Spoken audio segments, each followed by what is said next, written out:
You were born in a hospital that most people in North Korea will never even know exists. The building sits inside Pyongyang, the capital city. But it does not appear on any public map.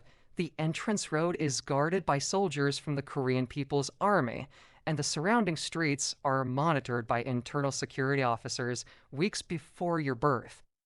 The entire floor of the hospital was quietly cleared, ordinary patients were moved somewhere else, nurses were reassigned, doctors were selected carefully from among the most trusted medical professionals in the country. Every person who stepped into that room had already passed years of loyalty checks by the state because you were not just another child born in the capital. You were the child of the supreme leader of North Korea. In most countries, a baby's birth is a private moment shared by family, in your case. It was treated as a matter of national security. The news of your arrival did not appear in newspapers or television broadcasts. In fact, for years, most citizens of the country would not even know that you existed.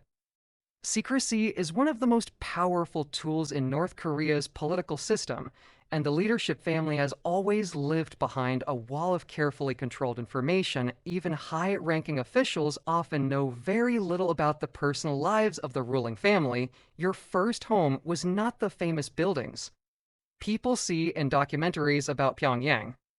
It was one of the private leadership compounds scattered across the country. These estates are heavily guarded and rarely photographed. They include private villas, guest houses, lakes, riding areas, and underground shelters built during the Cold War. From the outside, they look peaceful inside. They operate like military zones. Armed guards patrol the perimeter. Surveillance cameras monitor every road leading to the compound. Special security units control access points 24 hours a day, even the people who work there. Drivers, chefs, gardeners. Teachers are selected from families with the highest loyalty rating in the country's social classification system known as Songbun. In North Korea, loyalty is not just a political concept. It is a system that determines your entire life. Your family's Songbun determines where you can live, what jobs you can have, and what schools you can attend.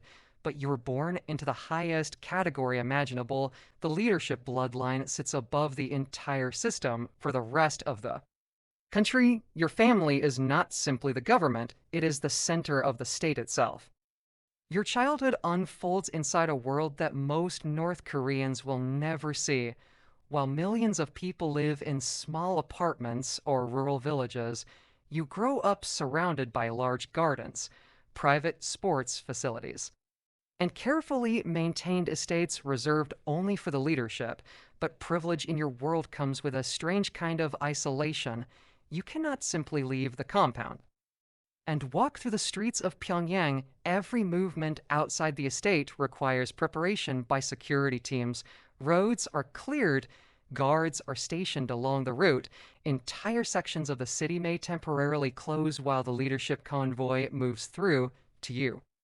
These things seem normal. You grow up believing that every child travels with armed escorts and government vehicles. You assume that every school inspection involves security officers checking buildings before you arrive. Only much later do you begin to realize how different your life is from everyone else in the country. Your education begins early. The tutors assigned to teach you are some of the most trusted educators.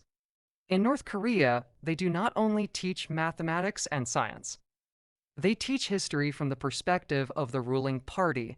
They teach ideology, loyalty, and the story of your own family's role in the country's founding. In North Korean textbooks, your grandfather is described as the revolutionary hero who liberated the nation. Your father is portrayed as the protector of the country against foreign enemies. And one day, you may be expected to carry that legacy forward. By the time you are 6 years old, your lessons include more than academic subjects. You are taught how to stand during military ceremonies. You are taught how to greet generals and party officials. You practice speeches in front of tutors who correct every word and gesture, because in this country, leadership is not simply a job, It is something people are prepared for their entire lives, but even inside this powerful world. There are moments when you begin to notice small things that do not quite make sense when you look at state television broadcasts. You see enormous crowds cheering for your father during parades and public appearances, but those crowds always seem perfectly organized, standing in carefully arranged lines. You start to wonder how those moments are prepared. You notice that whenever your father visits a factory or a farm, the workers already appear ready for the cameras. Their uniforms are clean. Their equipment looks newly arranged. The scene feels less like an ordinary workplace and more like a performance. In North Korea, public life is carefully staged, and you are growing up at the center of that stage. At first, this world feels exciting. As a child, you ride horses inside the compound, swim in private pools, and watch military parades from viewing platforms where thousands of soldiers march in perfect formation. But the older you get, the more you begin to understand that your life is not really your own, your name. Your future, even your friendships, are all connected to a system far bigger than you. Because in North Korea, being born into the ruling family does not simply make you powerful, it makes you part of a story that began long before you were born, and a story that the entire country is expected to believe the older you get. The more the walls of your world begin to feel less like protection and more like a system designed to shape every part of who you are. By the time you are a teenager, the routines of your life are no longer just about education. They are about preparation for a future that was decided long before you were born in North Korea. Leadership is not something that emerges naturally through elections or political competition. Power moves through a single family line. For decades, the state has been built around the idea that stability depends on the continuation of that line, and whether you like it or not. You are part of that line. Your days begin to include lessons that most teenagers in the world will never experience. You study military strategy with retired generals who once commanded entire army divisions.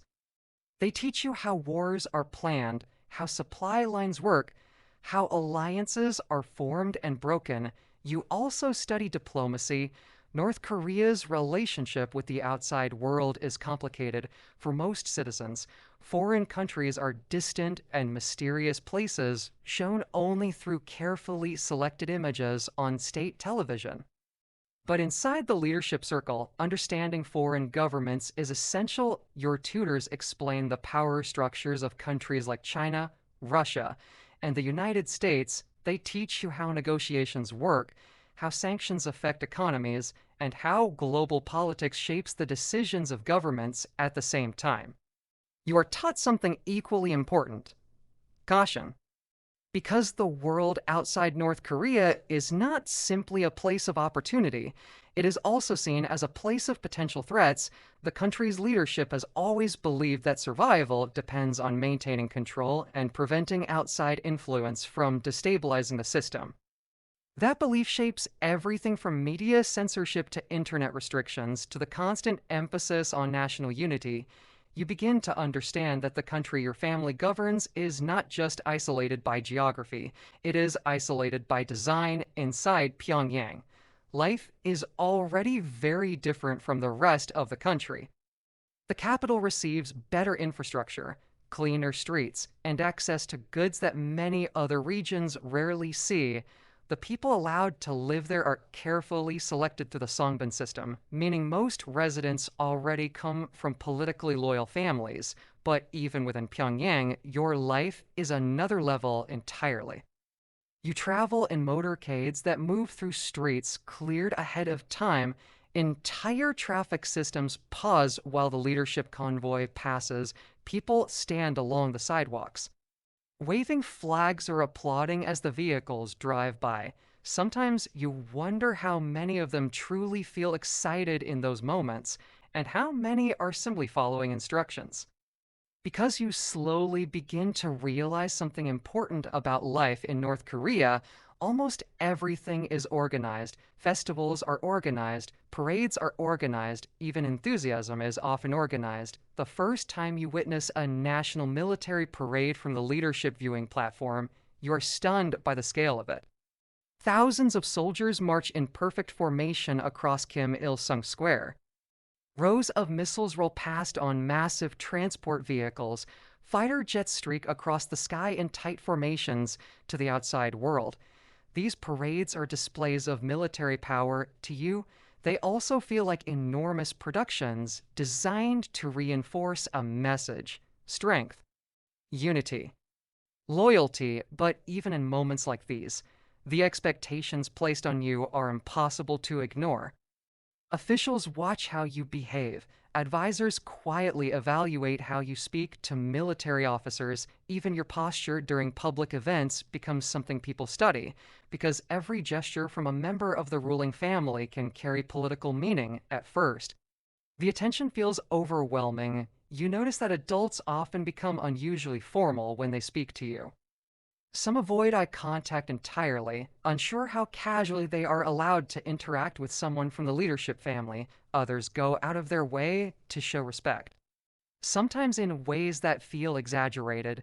You begin to miss something that ordinary teenagers rarely think about: normal conversation. Friendships inside the compound exist, but they are always complicated.